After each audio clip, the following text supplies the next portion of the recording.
Top story first. Karnataka, it seems, is grappling with a significant HIV burden that's prompted the state to step up awareness and early detection, particularly among young adults. Now, according to the Karnataka State AIDS Prevention Society, an estimated 2.6 lakh people are living with HIV in the state, while nearly 56,000 of them are believed to be unaware of their HIV status. Now, for context, Karnataka detects around 11,000 to 12,000 new HIV cases every year, and authorities are now encouraging colleges to organize awareness drives, counseling sessions, and voluntary HIV testing to improve early diagnosis. Now, the spotlight on the issue intensified after some media reports claimed that over 7,000 college students in Karnataka had tested HIV positive, triggering widespread concern. However, the Karnataka State AIDS Prevention Society has clarified ever since that it does not maintain HIV data specifically for students and therefore cannot verify that figure. It described the interpretation as misleading. Now, the agency has also emphasized that HIV testing in colleges is not mandatory and can only be conducted with informed consent under the HIV and AIDS Act of 2017. So joining us now to discuss and dissect this public health concern and means and ways of getting around it is Dr. Ishwar Gilada, Secretary General of the People's Health Organization India, as well as public health expert Ruchika Arora. In fact, I believe Dr. Ishwar should join us in a bit. But Ruchika, good to have you with us on the show today. And Dr. Ishwar as well. Thank you so much, Dr. Ishwar and Ruchika, for being on South Central. Let me start with you, Doctor, and let's start with the big picture. Now, given that Karnataka continues to report one of the largest number of HIV cases in the country, what's causing this prevalence of HIV? Amongst the authorities, if you look back, the first HIV cases in the world, in the country, were diagnosed by me in 1985. Though they were diagnosed in Maharashtra, in Mumbai, the sex workers were from Karnataka. Ever since Karnataka, the erstwhile Andhra Pradesh, now divided into Andhra Pradesh and Telangana and Maharashtra, and followed by Tamil Nadu. These 5 states, they are always on the forefront of getting HIV infection and getting also treatment avenues. But what is more important, in last 10 to 15 years, the HIV awareness campaign has gone down. The intervention campaigns among the key population groups like sex workers or MSM population or injection drug users has gone down. Now, those, if you recall those kind of campaigns that time, everybody in the country was made aware about HIV/AIDS. Now, those which are we call them the Generation Z now, those which were born around 2000 or 2005, they had never seen this kind of campaign during their lifetime. So when we are having the lifestyle of Western countries, there is no difference between Indian and Western countries. It's an open sexuality. There are apps people are using for sex. We were still talking that sex workers are spreading HIV. Now there is no need of sex workers. All these kind of young boys and girls, they are indulging in app-based sex. Now, if our intervention campaigns are poor, if our awareness campaigns are poor, then we are waiting for them to get infected and then give them free treatment for life. So for last 10 years, I've been telling the government that, look, we need to reinvent that same campaign which were done about 20, 30 years before. Maybe using more social media, maybe the new avenues which are there, which were not there earlier. But the entire money currently is spent on only HIV treatment, monitoring the treatment with viral load. So if there is no focus on prevention, this is bound to happen. It's not only HIV. HIV is one of the parameters. But all sexually transmitted infections, I come from the background of sexually transmitted diseases. In initial 10, 15 years, like from 85 to 95, they were going up and up. Right. For 15 years, they went down. For last 10 years, they're going up. So we are seeing syphilis, HPV, hepatitis B, herpes, gonorrhea, chlamydia, which we have not seen in 10, 15 years before. Right. So there is going to be a very big problem, and we need to startle up the governments and work together, government, civil society, and people, and work with the young generation. Because we cannot lose our young generation to infections which are controllable, preventable, no doubt, Dr. Ishwar. manageable. No doubt. Yeah. You raise a very important point, Dr. Ishwar, and that is that awareness needs to be perhaps, re-looked at and perhaps focused on a lot more and move on from being, sex worker oriented to generally oriented, given the fact that the prevalence among general population and no doubt among the young is also something to be concerned about. But Ruchika, bringing you in on the debate now, perhaps what is more concerning is that Karnataka estimates that tens of thousands of people may actually be unaware of their HIV positive status in the first place. How significant is this gap, and what does it mean really in terms of treatment and transmission? Right. So, first of all, taking forward the point which Doctor has shared here, government has been very proactive in the sexual reproductive health awareness program, and it is called. I'm sorry, I'm having a glitch. 1 second. Yeah, Ruchika, you can go on. We can hear you loud and clear. Do carry on, please. Yeah, so taking forward the point raised by Sir, so he's an esteemed clinician and having pioneered the work in HIV, government has been doing a lot of youth awareness programs through their peer volunteers. They call them peer educators, and tons of money is being spent on that under National Health Mission. It is called the RKSK, Rashtriya Kishore Swasth Karyakram, in which targeted sexual and reproductive health issues are, provided. The education is provided in age-appropriate format, in a peer-to-peer format. So those practices on a large scale, the government is carrying on. But I think now is the need to do it in a very targeted manner and because public health is always an emerging field. So as you see the trend, so your interventions have to be remodeled. So here is the opportunity where we have to, target these engineering and these youth people in college and do some camps and awareness raising activities and point of this testing in the camps in a camp-like manner. So this is how it goes. The point you raised that if so many people, around 56,000, are unaware of their status, they are not only at their own risk, but they would be pivotal in, spreading this infection to many others. So we have to, at the point ASAP, we have to cut the network, the chain of infection here by testing. Of course, the testing has to be voluntary. It has to be taken through informed consent to the proper means in our program. But they need to be very much targeted and prioritized. Yes. Right. Thank you for that, Ruchika. A very, very significant point, no doubt. But Dr. Ishwar, coming back to you and going beyond testing itself, Doctor. Sure, it's voluntary. It needs to be done more often to break that chain, like Ruchika was saying. But beyond testing itself, what do you think colleges should actually be doing to reduce HIV risk? Like, is awareness alone enough, or do campuses need to provide easier access to, let's say, counseling, sexual health education, and preventive services? What do campuses need to do to help break the chain, so to speak, Doctor? I will go to the basics. The government motto has been 95, 95, 95. The first 95 is 95% of the people who are infected with HIV, they should know their status. And in the first 95, we are weak. Second 95 is 95% of those people who know their status should be on ART, antiretroviral therapy. And third 95 is those which are on ART, they should be virally suppressed. That means the viral load should be 0, or which is called target not detected. If in the 95, 95, 95, first 95 is weak, will become weak everywhere. Secondly, to get those people who do not know their status, who are still infected, you need to have all the avenues open. For example, this is called HIV self-test, that you can get a testing at home. If you are negative, you don't have to go anywhere. If you are positive, then report to the health center. That HIV self-test is not approved in India for last 10 years. We have been campaigning for that.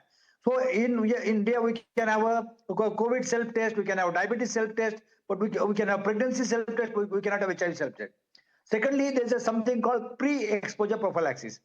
Those people who are exposing to HIV, they can take a medicine. By taking that medicine, they can prevent HIV almost 99 to 100%. Pre-exposure prophylaxis is not part of the Government of India's HIV program. So I think if we are weak in this kind of basics, and then we keep on talking, so there is we can have a sloganeering that Karnataka youth to jhaki hai, pura desh abhi baki hai. So it is not only Karnataka. You go to Karnataka, Telangana, Andhra Pradesh, Maharashtra, and 4 at least states in the southern part, and 4 states in the northeastern. go to Bihar, go to UP. Everywhere HIV is on the increase. For some years, our graph of HIV was showing 2.3, 2.39, 2.38, but they were not crossing 2.4. Right. Last 2 years, it has crossed 2.5, 2.6 now. So Right. it is going up. Rather than, and the most ironic part is, India is making medicine for HIV, providing to 192 countries world over. 92% of the people with HIV in world are taking Indian medicine, and is a diya tale andhera, is a darkness below our lamp in India. So I Right. think this is ironical, and we need to work No, cohesively absolutely, with the Dr. government, Ishwar. society, and young people. Some ironies I can only say write themselves, and India's HIV graph, like you pointed out, specifically in Karnataka, is no doubt part of that equation. But Ruchika, very quickly coming back to you, I want to talk a little bit about reporting of HIV infections itself. And, even as these reports, which stated that 7,000 students tested HIV positive, are now being debunked by the Karnataka State AIDS Prevention Society, are there lessons here for the media also in interpreting health data and communicating sensitive public health information? I mean, it's rather easy to paint a certain demographic as being responsible for it. But do you think people who report it, the messenger, should also be equally responsible in how you handle, information pertaining to public health? Absolutely. And with a disease such as HIV, it is all the more very sensitive to present the data in a very responsible and accurate manner. The prevalence is the part is one is prevalence and another part is incidence. So these 7,000 students is a prevalence. They are already diagnosed. And already Karnataka and Northeast states, as Sir has pointed out, are always the forerunner in a negative sense in HIV. So these are the trends that we know. So maybe it is a double-edged sword. Data is a double-edged sword. This is also being used as an advocacy tool, to forward the actions which are pending till now and to emphasize this. But certainly the names of the students, the identity and the informed consent, all those things, I'm sure the system is taking care of. But otherwise, it has been long known that Karnataka, apart from the northeastern states, Mizoram, they are having a large burden. They carry a large burden, and more intensive efforts are required in this sense. Innovative methods are required in which you can reach out to the youth in an innovative and a manner in which they feel very comfortable. Right. So in that sense, we have to remodel the whole exercise. Right. Well, the writing is clearly on the wall. The fact is that while growing number of HIV cases should in fact cause some concern, there also needs to be some aspect of sensitivity in way we go about handling it, including reporting these cases as well. Even as, like Dr. Ishwar was mentioning there, a lot more awareness and a lot more demographic specific awareness needs to be adhered to. But on that note, thank you so much, Dr. Ishwar Gilada and Ruchika Arora, for joining us on the discussion and helping us make sense of these numbers. Great having you with us on the show today. Thank you very much. Thank you so much. Thank you so much.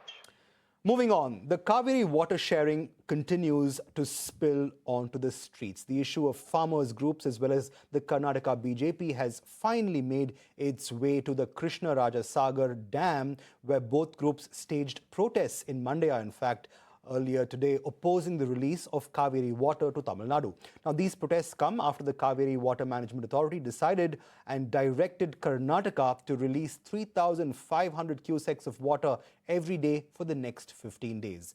Amid heavy police deployment, protesters are now arguing that weak monsoon conditions have left Karnataka's reservoirs under stress, even saying that the state's own farmers should get priority first. In fact, the DKS-led government also faces mounting political pressure as the decades-old interstate water dispute returns to the forefront. In fact, it's also manifested in Karnataka's relations with Tamil Nadu, because that all-important August 3rd meeting between DK Shivkumar and Tamil Nadu Chief Minister Vijay could well be deferred, even as DK Shivkumar himself has reached out to the Tamil Nadu Chief Minister, saying that the conditions, politically at least, and even sentimentally, are not right to have that discussion. So even any progress that's been made on the political front seems to be deferred right now, with a reversal in plans for that meeting. Meanwhile, it isn't any better in Tamil Nadu either. An acute water shortage has begun taking a visible toll on Tamil Nadu's crucial Kuruvai paddy season. Now, the area under cultivation in the Cauvery Delta has dropped by more than 1 lakh hectares when compared to this time last year, even as reduced Cauvery inflows and inadequate irrigation water has forced many farmers to either delay or skip sowing altogether. The sharp decline comes despite the state announcing a special Kuruvai package, with farmers increasingly worried about the impact on both crop yields as well as incomes. The development also adds fresh urgency to the Cauvery water dispute, with Tamil Nadu seeking more water releases from Karnataka, even as Karnataka on its part is arguing that its own reservoirs are under stress. Now, the shrinking paddy acreage is emerging as one of the clearest indicators of how the interstate water conflict is affecting agriculture in the Cauvery Delta region. And staying with Tamil Nadu, there is relief for former State Minister and DMK leader Senthil Balaji in the alleged task corruption case. Just a day after the Madras High Court rejected his anticipatory bail plea, the Supreme Court has now stayed his arrest until further orders. In fact, the top court directed the former minister to deposit his passport, cooperate with the investigation, and not influence witnesses. The case stems from a DVAC probe into an apparent irregularity in the functioning of Tamil Nadu's state-run liquor retailer Tasmak between 2021 and 2025. The case came to light a few days ago when the state's anti-corruption unit, that's the DVAC, searched 41 locations across Tamil Nadu linked to the DMK strongmen.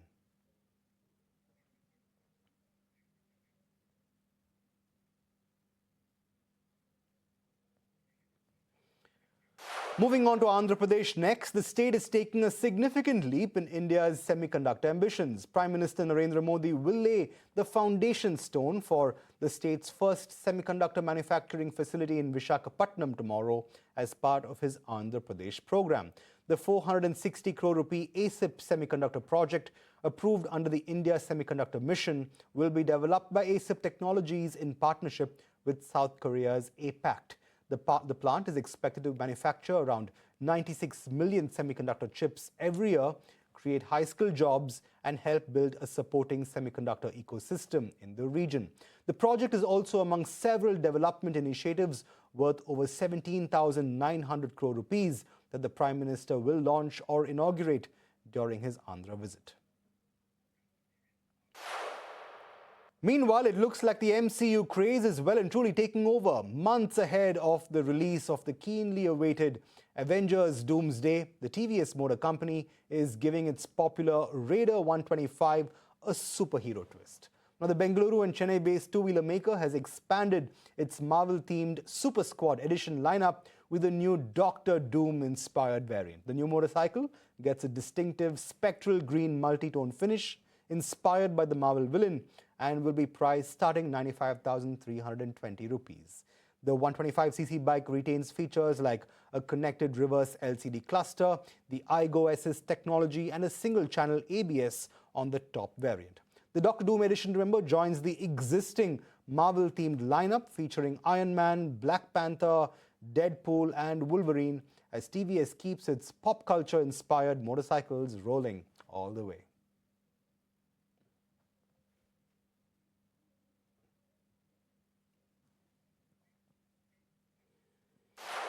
Now, 2 weekends ago, India made space history when Hyderabad-based Skyroot Aerospace became the first private space tech company to send a launch vehicle into low Earth orbit. Now, one of the more unusual payloads aboard Skyroot's historic Vikram 1 launch was not a satellite or a science experiment, it was a diamond. Now, as India's first privately built rocket successfully reached low Earth orbit, Bengaluru-based Cosmos Diamonds sent a lotus-shaped artwork featuring 32 lab-grown diamonds weighing a combined 16.9 carats and valued at about 11 lakh rupees right into space. The launch not only marked a milestone for India's private space sector, but also gave jewelry its own place, literally and symbolically, in space history. What also makes the story distinctly South Indian is the collaboration behind it. Skyroot is, of course, from Hyderabad. Cosmos Diamonds is uniquely Bengalurian. In fact, the historic movement, has now inspired an entire collection with Cosmos Diamonds, calling it India's first jewelry collection linked to a space mission. So joining us now to talk about the moment and what it means is Cosmos Diamonds founder Sanjana Tripuramalu. Sanjana, good to have you with us here on South Central. Let's start with the most obvious question. Why send a lab-grown diamond to space? What's this? Was this all about a great marketing moment for you? No, honestly, it all happened very organically. Because if you look at space, right, out of all the sectors of tech and innovation that we have, I think space progress is something that the entire nation celebrates. And if you look at diamonds, 90% of the world's diamonds are usually cut and polished in India. And for the first time with lab-grown diamonds, India actually has ownership of the entire supply chain. Plus, this is not an ordinary mission, right? Like, this is the first time an Indian-made rocket designed in India, and that too India's first private mission. So it happened very organically with a conversation with Pawan, who's the CEO of Skyroot. We were just talking how awesome would it be if we have a cultural payload there, because this is such a historic mission, and you really like the idea of lab-grown diamonds and how they're completely grown and designed in India. That too, carrying India's national flower was an amazing moment. So it honestly happened very organically. But I think any time when something unique happens, there's automatically people's attention there. So all the brand visibility and marketing that is coming now is just a delicious after effect, which I can't deny is great. I'm rather curious, how much did this collaboration with Skyroot cost you? I mean, sending something on board a rocket must be a rather expensive affair, I'm sure. Yeah, so if you're trying to ask me how much did we invest, actually the whole collaboration took like an entire year. We made like 11 prototypes, all in gold and diamonds and platinum and whatnot. But if the exact amount what Skyroot took from us to put this on board is definitely confidential. But for anyone who wants to actually do this with space, I just read an email from Skyroot in the morning that they're launching another rocket very soon, and anybody who wants to fly are welcome. So yeah, you can discuss the rates with them. You answer that, confidential, no doubt. So what's the sales pitch here when you go about selling this new collection? The Lotus collection is what you're calling it. Is it being sold as India's first jewelry collection sent to space? Is that what it is? Yeah, so yes, but even this happened very organically because we spent a very long time on this design. Like almost 6 months went into just figuring out the right angle of the diamonds and layers and whatnot. So once we made it, there was so much love from everyone. So all the questions were around can you make a ring out of it? Can you make an earring out of it? So the thought to make a collection happened honestly very organically, and something so beautiful we felt deserved to be worn by more people and celebrated more. So yeah, this is going to be the first jewelry collection that actually has a space link, and it's all about really celebrating the actual cosmic bloom that is now blooming in space. Now, let's take a look at some of your metrics at Cosmos. The company says it's grown 50,000 diamonds in the lab, sold about 1.2 lakh carats, and offset 25 tons of carbon. Where do you scale to from here, Sanjana? So the more important metric is that 10,000 people actually have so far bought from Cosmos and are very happy. So now with the growing demand of lab-grown diamonds and interest from people, from here it is all about building distribution and depth and expanding overseas as well. Right, it's an exciting moment, no doubt. A diamond into space makes our Twinkle Twinkle Little Star nursery rhyme finally come true, right? Like a diamond in the sky. But on that note, Sanjana, thank you so much for speaking with us right here on South Central. Great having you on this show. Thank you. Thank you so much for having me. And with that, we've come to the end of the show today. Thanks so much for watching. We'll see you soon with more news and updates from South India. But for the moment, it's goodbye from us.